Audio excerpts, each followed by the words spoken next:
Good morning बच्चों। देखिए, हमारी चर्चा चल रही थी हिंदी साहित्य के आधुनिक काल, और हिंदी साहित्य के आधुनिक काल में जो पहला चरण था भारतेंदु युग, भारतेंदु युग का जो समय सीमा है, नामकरण है, जो उसकी काव्यगत विशेषताएं वो हम कर चुके। उसके बाद आधुनिक काल का जो द्वितीय चरण था वो था द्विवेदी युग। द्विवेदी युग की क्या समय सीमा थी, द्विवेदी युग का नामकरण किस साहित्यकार के नाम को आधार बनाकर किया गया, द्विवेदी युग के प्रमुख कवि कौन कौन से, उनकी क्या काव्यगत विशेषताएं, उस पर हम चर्चा कर चुके। उसके बाद थर्ड चरण था हिंदी साहित्य का छायावाद। हिंदी साहित्य के आधुनिक काल का जो थर्ड चरण था वो छायावाद। छायावाद को किन किन इतिहासकारों ने किस तरह से परिभाषित किया, छायावाद होता क्या है, छायावाद की प्रमुख कवि कौन कौन से हैं और उनकी क्या काव्यगत विशेषताएं, यहाँ तक हम हिंदी साहित्य के आधुनिक काल में पढ़ चुके थे। अब हिंदी साहित्य के आधुनिक काल का जो चौथा चरण है, हिंदी साहित्य के आधुनिक काल का जो चौथा चरण है, जिसको क्या नाम दिया गया, वो है प्रगतिवाद। प्रगतिवाद या प्रगतिवादी युग, प्रगतिवादी युग, जिसकी समय सीमा क्या थी, जिसकी समय सीमा थी 1936 ईस्वी से 1943 ईस्वी तक। 1936 ईस्वी से 1943 ईस्वी तक। 1936 ईस्वी तक का साहित्य हम पढ़ चुके थे। इस युग तक किस तरह का साहित्य था, उसकी क्या काव्यगत विशेषताएं थी, इस विषय पर हम चर्चा कर चुके थे। अब है अगला चौथा प्रगतिवादी युग। प्रगतिवाद, प्रगतिवाद क्या होता है, अगर प्रगतिवाद के प्रमुख कवि कौन कौन से हैं और उनकी कौन कौन सी कविताएं हैं और उनकी कविताओं की क्या काव्यगत विशेषताएं, इस विषय पर हमारी चर्चा चलेगी। तो सबसे पहले तो देखिए प्रगति। प्रगति तो हिंदी में प्रगति का अर्थ क्या होता है, आगे बढ़ना होता है। लेकिन हमारे हिंदी साहित्य में जिस प्रगतिवाद जिस शब्द को लिया गया है, उसका अर्थ आगे बढ़ने से नहीं है, उसका अर्थ एक विचारधारा से है। प्रगतिवाद का अर्थ एक विचारधारा से है, और वो विचारधारा कौन सी है, वो विचारधारा है साम्यवादी विचारधारा, जो आप राजनीति विज्ञान में पढ़ते हो। साम्यवाद, वो साम्यवाद ही, जो राजनीति विज्ञान का जो साम्यवाद है, मार्क्सवाद है, वही आकर के हिंदी साहित्य में प्रगतिवाद कहलाता है। आ गया सर? वैसे साहित्य में प्रगति तो हमेशा से होती रही है, प्रारंभ से लेकर अंत तक, लेकिन यहाँ उस प्रगति का जो अर्थ है वो उस प्रगति होने से नहीं है, आगे बढ़ने या उन्नति होने से नहीं है। यहाँ प्रगतिवाद एक विचारधारा है, और वो विचारधारा कौन सी है, जो राजनीति विज्ञान की जो साम्यवादी विचारधारा है, मार्क्सवादी विचारधारा है, वही हिंदी साहित्य की प्रगतिवादी विचारधारा है। आ गया सर? तो प्रगतिवाद का अर्थ समझ में आ गया। जो राजनीति विज्ञान का मार्क्सवाद है वो हिंदी साहित्य का प्रगतिवाद कहलाता है। आ गया सर? अब मार्क्सवाद या साम्यवाद क्या है, आपने पढ़ा होगा राजनीति विज्ञान में, मार्क्सवादी विचारधारा या साम्यवादी विचारधारा। मार्क्स ने क्या कहा था, मार्क्स ने, आपने पढ़ा होगा कि मार्क्स ने कहा था कि समाज में दो वर्ग होते हैं, एक शोषक वर्ग, एक शोषित वर्ग। आ गया समझ? शोषक वर्ग द्वारा शोषित वर्ग का शोषण किया जाता है। तभी तो आपने देखा होगा मार्क्स ने एक नारा दिया था, दुनिया के मजदूरों एक हो जाओ। आ गया? वो शोषित वर्ग के प्रति सहानुभूति के भाव रखते थे, और इसी विचारधारा को लेकर उन्होंने साम्यवादी क्रांति समाज में पैदा की, साम्यवादी क्रांति लाए, समाज में सभी को समान अधिकार देना चाहते थे। तो उस विचारधारा से प्रभावित होकर के हिंदी साहित्य में जो कवि कविता लिखते हैं, अर्थात राजनीति विज्ञान की उस साम्यवादी विचारधारा से या उस मार्क्सवादी विचारधारा से प्रभावित होकर हिंदी साहित्य में जो कवि उसी प्रकार की कविता लिखते हैं, वो प्रगतिवादी कविता कहलाती है, और वो कवि प्रगतिवादी कवि कहलाते हैं। तो इस तरह ये हमारा हिंदी साहित्य का प्रगतिवाद है। जो राजनीति विज्ञान का मार्क्सवाद या साम्यवाद है, वो हिंदी साहित्य का प्रगतिवाद है। इसका मतलब है प्रगतिवादी जो कवि हैं, हमारे साहित्य के जो प्रगतिवादी कवि हैं, जो इस युग में हुए हैं, इन कवियों ने भी उसी मार्क्सवादी विचारधारा के अनुरूप समाज में दो वर्ग माने। इन्होंने समाज में दो वर्ग किए हैं। पहला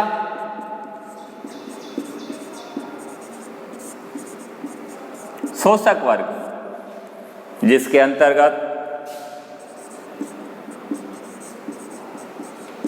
पूंजीपति, मिल मालिक, उद्योगपति,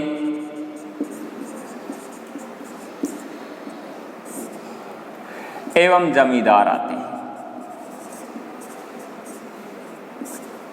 अगर पूंजीपति, मिल मालिक, उद्योगपति एवं जमींदार जो पैसे वाले हैं, जो अपने पैसे के बल के आधार पर जो निम्न वर्ग है, सर्वहारा वर्ग है, गरीब या श्रमिक वर्ग है, जिनका शोषण करते हैं। तो इस तरह इन्होंने भी समाज में दो वर्ग माने हैं, एक शोषक वर्ग है तो दूसरा है शोषित वर्ग। शोषित वर्ग जिसको सर्वहारा वर्ग के नाम से भी जाना जाता है, जिसमें मजदूर, श्रमिक,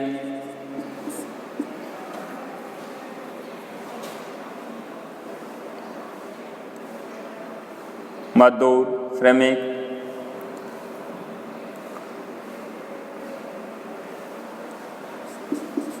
एवं गरीब वर्ग आता है। गरीब वर्ग जिसको सर्वहारा वर्ग भी कहते हैं, अगर सभी के द्वारा जिसका हरण किया जाता है, शोषण किया जाता है, तो ये शोषित वर्ग होता है।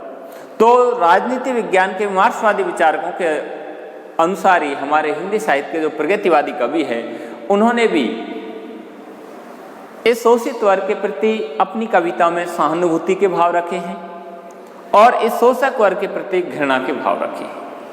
तो इस तरह शोषित वर्ग के प्रति सहानुभूति एवं शोषक वर्ग के प्रति घृणा के जो भाव जिस कविता में होते हैं, वो कविता प्रगतिवादी कविता कहलाती है और वो कवि प्रगतिवादी कवि कहलाते हैं। आगे सुन, प्रगतिवाद की जो समय सीमा है वो 1936 ईस्वी में प्रगतिवाद प्रारंभ हो गया था। जैसे ही छायावाद खत्म हो गया था, छायावाद खत्म होने के कुछ दिन बाद छायावादोत्तर काव्य चलता रहा।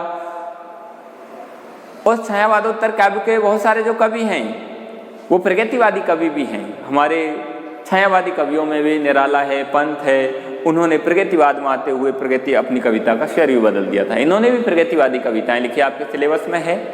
बादल राग नाम की कविता है, द्रुत झरो नाम की कविता है, अगर पंत जी की, बादल राग निराला जी की है। तो ये कवि क्या है, ये युगांतरवादी कवि हैं। जैसे जैसे युग बदलता गया, इनकी कविता का जो स्वर है वो भी युगांतरवादी हो गया, युग के अनुसार अपना स्वरूप बदल गया। अगर तो इस तरह ये प्रगतिवादी कविता है जिसकी समय सीमा 1936 से 1943 ईस्वी तक मानी जाती है। अब प्रगतिवादी कवियों ने भी हमारे समाज में जो उद्योगपति वर्ग है या जमींदार वर्ग है उसको लेकर घृणा के भाव व्यक्त किए हैं और जो सहानुभूति जो शोषित वर्ग है उसके प्रति सहानुभूति के भाव रखे हैं। ये प्रगतिवादी कवियों की प्रमुख विशेषता रही है। अब देखिए, अब है प्रगतिवादी काव्य धारा।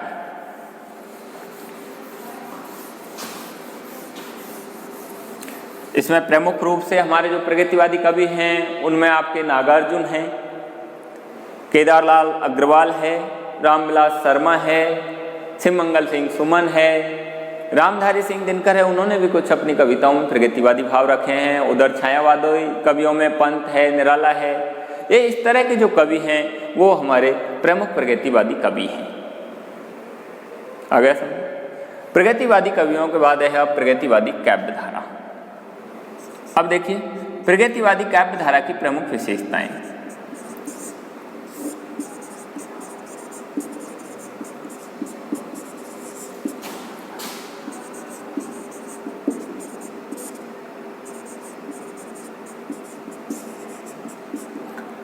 प्रगतिवादी काव्य धारा की प्रमुख प्रवृत्तियां।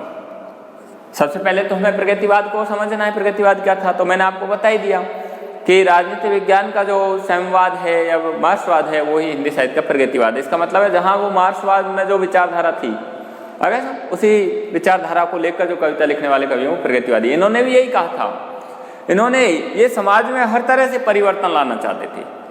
जिस समाज की नींव शोषण पर टिकी हुई है उस समाज को ये नष्ट भ्रष्ट करके और नई व्यवस्था स्थापित समाज में करना चाहते थे। इस तरह की विचारधारा के कवि थे। लिखा है इन्होंने, हो यह समाज चिथड़े चिथड़े शोषण पे जिसकी नींव टिकी, कि जिस समाज की नींव शोषण पर टिकी हुई है वो समाज चिथड़े चिथड़े हो जाए, नष्ट भ्रष्ट हो जाए। आपके बादल राग कविता में देखिए आप, अगर बादल के माध्यम, बादल किसका प्रतीक है, क्रांतिकारी का प्रतीक है। बादल से कहना चाहते हैं कि हे बादल, तू जिस तरह गरज करके, बरस करके और संपूर्ण प्रकृति में परिवर्तन कर देता है, उसी तरह हे क्रांतिकारी, तू इसी तरह गर्जना करके बादल की तरह, उसी तरह आक्रमण करके और तू इस समाज रूपी प्रकृति पर इस तरह बरस करके तू परिवर्तन कर, समाज की व्यवस्था को सुधारो। आगे तो ये प्रगतिवादी कवियों की प्रमुख विशेषता रही है। तो देखिए प्रगतिवादी काव्यधारा की प्रमुख प्रवृत्तियां, इनकी जो पहली जो विशेषता थी वो थी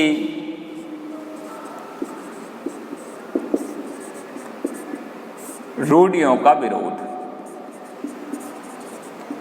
अब देखिए प्रगतिवादी कवि समाज में पूर्ण रूप से परिवर्तन लाना चाहते थे। कौन से समाज में? जो शोषण पर जिसकी नींव टिकी हुई हो। आगे समझे, अर्थात जिसमें इस तरह के दो वर्ग बने हुए हो, शोषित वर्ग और शोषक वर्ग, जहाँ शोषक वर्ग के द्वारा शोषित वर्ग का शोषण किया जा रहा हो, उस समाज को ये पूर्ण रूप से परिवर्तन करना चाहते थे। आज भी आप देख लीजिए हमारे समाज में बहुत सारी इस तरह की रूढ़िवादी व्यवस्था है, बहुत सारी इस तरह की परंपराएं बनी हुई है जिसके माध्यम से गरीबों का शोषण होता चला जा रहा है। ये उस तरह की व्यवस्था को पूर्ण रूप से परिवर्तन करना चाहते थे। आपने पढ़ा होगा पंत जी की एक कविता है, गा कोकिल वर्षा पावक कण, गा कोकिल वर्षा पावक कण, नष्ट भ्रष्ट हो जीर्ण पुरातन। आगे क्या कहा उन्होंने? गा कोकिल, कोकिल कौन है? कवि, कोयल का प्रतीक कहा है कवि को, तो कवि को संबोधित करते हुए कहा है उन्होंने, गा कोकिल वर्षा पावक, कि हे कवि तू अपनी कविता में इस तरह के शेर गा, इस तरह के भाव भर, पावक कण, जिससे आग बरसे। आग बरसे का मतलब है समाज में परिवर्तन हो, समाज में ज्वाला भड़के, शोषित वर्ग है, सर्वहारा वर्ग है, उसमें इस तरह की क्रांति के भाव पैदा हो। गा कोकिल वर्षा पावक कण, नष्ट भ्रष्ट हो जीर्ण पुरातन, जिससे इस तरह की जो पुरानी जीर्ण टूटी फूटी जो व्यवस्था बनी हुई है, कौन सी? गरीबों का शोषण करने वाली, वो नष्ट भ्रष्ट हो जाए। अगर तो इस तरह इन्होंने रूढ़ियों का विरोध किया। आपके सिलेबस में है एक कविता पंत की, द्रुत झरो जगत के जीर्ण पथ, द्रुत यानी शीघ्रता से झड़ जाओ जगत के जीर्ण पथ। जगत कहा गया है, जगत कहते हैं पीपल के पेड़ को। जीर्ण पत्र, जीर्ण का मतलब है पीपल के जिस तरह पुराने पत्ते होते हैं, पीले पत्ते होते हैं, आपने देखा होगा, जैसे ही पतझड़ आता है, पतझड़ आते ही पीपल के पेड़ के जो पीले पत्ते हैं वो झड़ जाते हैं। आगे तो यहाँ पीपल का पेड़ किसको कहा है? समाज को कहा है कि समाज रूपी पीपल के पेड़, तेरे जो पीले पत्ते हैं, तेरी जो पुरानी व्यवस्थाएं हैं जो जीर्ण शीर्ण हो चुकी है, वो शीघ्र झड़ जाओ, नष्ट हो जाओ। द्रुत धरो जगत के जीर्ण पत्र, हे स्रस्त ध्वस्त, हे शुष्क क्षीण, हे स्रस्त ध्वस्त, हे शुष्क क्षीण, हिम ताप पीत मधुवात भीत, तुम बीत राग जड़ पुराची। क्या कहा है? तुम बीत राग, तुम में अब राग प्रेम है वो बीत चुका है, तुम ध्वस्त स्रस्त हो चुके हो, मधुवात भी, तो वसंत की आने वाली हवा से डरे हुए। वसंत कौन? युवा लोग, युवा लोगों की जो क्रांति की शर है उससे तुम डरे हुए हो, पुरानी व्यवस्था हो जो शोषण पर टिकी हुई है, इसलिए तुम जल्दी से नष्ट हो जाओ। अब समाज परिवर्तन की ओर परिवर्तन चाहता है, सभी को समान अधिकार दिलाना चाहता है। आपने देखा होगा मार्क्स ने जो सिद्धांत दिए थे, द्वंद्वात्मक भौतिक विकासवाद का सिद्धांत दिया, उन्होंने अतिरिक्त मूल्य का सिद्धांत दिया था। उन्होंने क्या कहा था कि आज हमारे जो उद्योगपति हैं, साम्यवादी व्यवस्था से, यानी सबका समान अधिकार होना चाहिए। किन पे? उत्पादन के साधनों पर। आज आप देख लीजिए हमारे समाज में जो भी उद्योग लगे हुए हैं, कल कारखाने लगे हुए हैं, उनमें जो अतिरिक्त मूल्य आता है वो किसकी जेब में जाता है? उद्योगपति की जेब में जाता है। तो इन्होंने क्या कहा था, साम्यवादियों ने क्या कहा था, प्रगतिवादियों ने क्या कहा था कि ये जो अतिरिक्त मूल्य है ये न केवल उद्योगपति की जेब में जाना चाहिए, बल्कि उतना ही अधिकार इसमें मजदूर का भी होना चाहिए। आ गया समझ? उतना ही अधिकार इसमें मजदूर का भी होना चाहिए। ये सभी को उद्योग धंधों पे, कल कारखानों पे सभी का समान अधिकार, उत्पादन के सभी साधनों पे समान अधिकार स्थापित करना चाहते थे। इस तरह की व्यवस्था इस समाज में स्थापित करना चाहते थे। दूसरी जो इनकी विशेषता थी वो थी